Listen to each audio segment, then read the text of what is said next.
News 18 India। यशस्वी सूर्य अंबर बढ़ रहा है, तुमको सूचित हो। विजय का रथ सुपथ पर बढ़ रहा है, तुमको सूचित हो। नमस्कार, न्यूज़ 18 इंडिया देख रहे हैं आप। मैं हूं आपके साथ सपना शुक्ला। एक नाम की चर्चा, क्रिकेट के इस नाम की चर्चा हर ओर हो रही है। हर किसी के दिल को उसने जीत लिया है, और हो भी क्यों ना, क्या कारनामा कर दिखाया है 22 साल के इस लड़के ने। मैं इस पूरे वीडियो में आपको उसके ना रिकॉर्ड्स बताऊंगी, ना उसके करिश्मे बताऊंगी।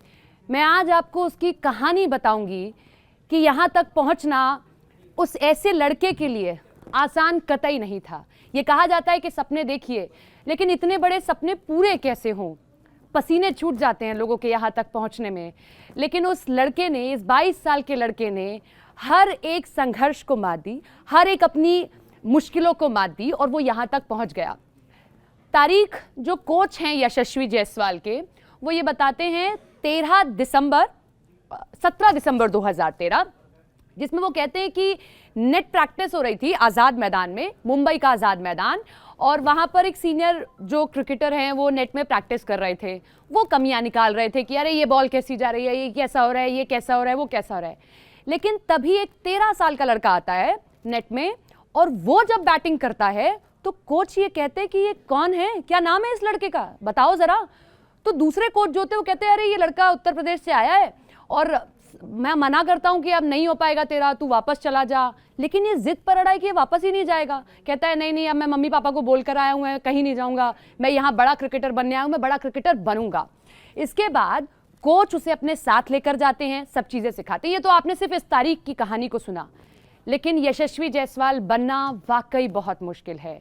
ये लड़का जब अपने पिता से ये कहता है, भदोई का होता है ये व्यक्ति, यशस्वी जायसवाल उत्तर प्रदेश के भदोई से आते हैं, और इनके पिता पेंट करने का काम करते थे भदोई में।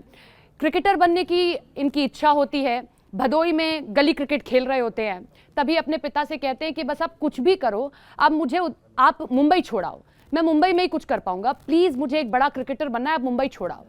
पिता सारा सामान पैक करते हैं। और छोटे घरों में क्या होता है ना कि आपके पास कुछ नहीं होता खोने को, पाने के लिए पूरा जहान होता है। आपके पास उम्मीदें होती हैं, बड़े सपने होते हैं, और सपने देखने में कुछ नहीं जाता, पूरा करने में मेहनत ज़रूर लगती है।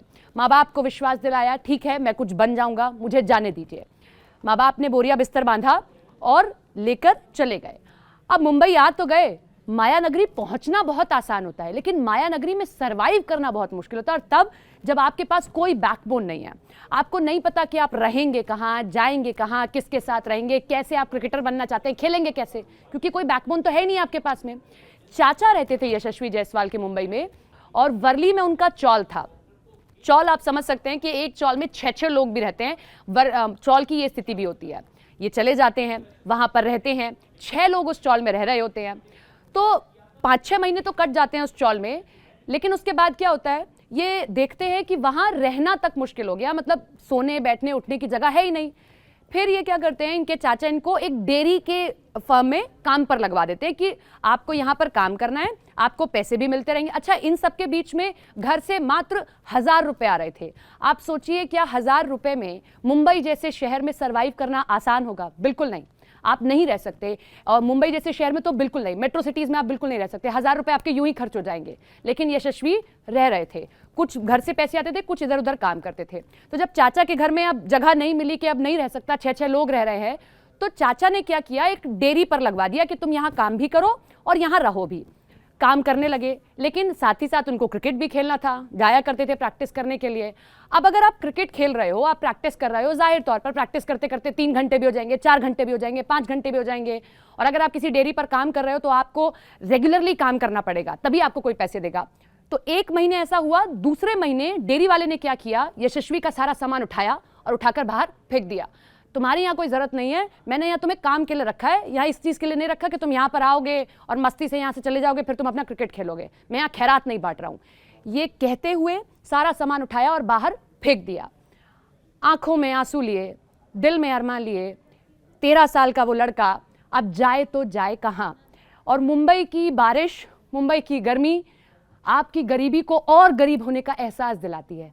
आप कितने नीचे जा रहे हैं वो आपको महसूस कराती है। अब यशस्वी के पास में सिर्फ सपने थे, पैसे नहीं थे, चीज़ें नहीं थी, कैसे कहाँ जाए।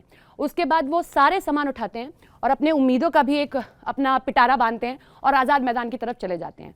2 रातें खुले आसमान पर गुजरती हैं किसी भी तरीके से, क्योंकि वो आज़ाद मैदान रोज़ जा रहे थे।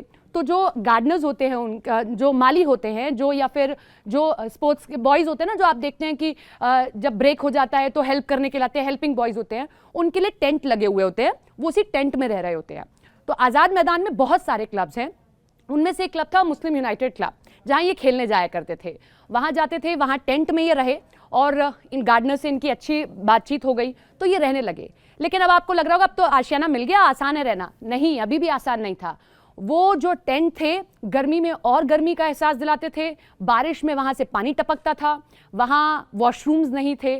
लेकिन इस यशस्वी के दिमाग में बस एक चीज़ थी। आप सोचिए कि जब आपके पास कुछ नहीं होता तो आपके पास इतनी उम्मीद होती है कि आपको हर चीज़ में पॉजिटिव चीज़ दिखाई देती है। यशस्वी ने टेंट में रहना इसलिए मंजूर किया कि वो ये कहते थे कि यहाँ से ग्राउंड बहुत दूर नहीं है और यहाँ मैं रात को सोऊंगा, सुबह उठ के फिर प्रैक्टिस में लग जाऊंगा। तो क्या आप और मैं ये कल्पना कर सकते हैं कि हम टेंट में रह लेंगे सिर्फ ये सोचते हुए कि भाई हम यहाँ से कल से फिर से तैयारी करने लगेंगे? लेकिन यशस्वी यही सोच कर रह रहे थे। अब घर से महज 1000 रुपये आया करते थे, माया नगरी में रहना मुश्किल हो गया था। अब इन सब के बीच में उन्होंने पानी पूरी यानी कि गोलगप्पे बेचने का भी काम किया। वो दिन में खेला करते थे और शाम को गोलगप्पे बेचने जाया करते थे। अब एक दिन क्या हुआ कि जिन क्रिकेटर्स के साथ वो खेल रहे हैं, अचानक उनमें से 4 प्लेयर्स उसी गोलगप्पे वाले के पास आते हैं और वहाँ पर खाने लगते हैं गोलगप्पे, और इन सब के बीच में यशस्वी को ताना देते हैं। वो बच्चा, वो छोटा बच्चा, वो नौजवान जो अभी क्रिकेट सीख ही रहा है, वो पानी पूरी देता भी जाता है और सोचता भी जाता है कि कितना खराब लगता है कि सुबह मैंने जिनके सामने सेंचुरी बनाई, मैंने 100 जड़े, मैंने 200 जड़े, जिनकी बॉल्स को मैंने पीटा, आज वो मेरे सामने अब खड़े हैं, मैं उनको पानी पूरी खिला रहा हूँ। लेकिन मैं आपको बार बार ये चीज़ कह रही हूँ ना कि जब आपके पास सिर्फ और सिर्फ सपने होते हैं, उम्मीद होते हैं, तो आप कुछ भी कर सकते हैं। फिर आपके लिए कुछ खोने के लिए नहीं होता, सिर्फ और सिर्फ सारे जहान में पाने के लिए होता है। ये करते करते यशस्वी जायसवाल आज यहाँ तक आ गए हैं। सबसे पहले उन्होंने मुंबई में अब अपना घर भी ले लिया है। भदोई से आते हैं, पिता बहुत छोटा कारोबार करते थे, उनके लिए सपने देखना सिर्फ देखना ही बस भर था, उसे पूरा करना उतना आसान नहीं था। लेकिन अब उनके नाम रिकॉर्ड्स ही रिकॉर्ड्स हैं। सचिन तेंदुलकर जैसा प्लेयर उनकी तारीफ करता है। सचिन तेंदुलकर आज उनके लिए ट्वीट भी करते हैं। इस कहानी को बताने का मकसद सिर्फ इतना ही था कि यशस्वी जायसवाल जैसे आप हम सब हो सकते हैं, बशर्ते बस इतनी आपको चीज़ चाहिए कि आपने जो सोचा है उसके लिए आपको ईमानदारी के साथ सिर्फ और सिर्फ मेहनत करनी है। यशस्वी जायसवाल ने तो अभी सिर्फ एकमात्र लकीर खींची है, अभी बहुत कुछ करना बाकी है क्योंकि उम्र महज 22 साल है। ऐसे ही और रोचक किस्से हम आपके लिए लाते रहेंगे। कमेंट सेक्शन में आप ज़रूर बताइएगा आपको यशस्वी जायसवाल की यह कहानी कैसी लगी।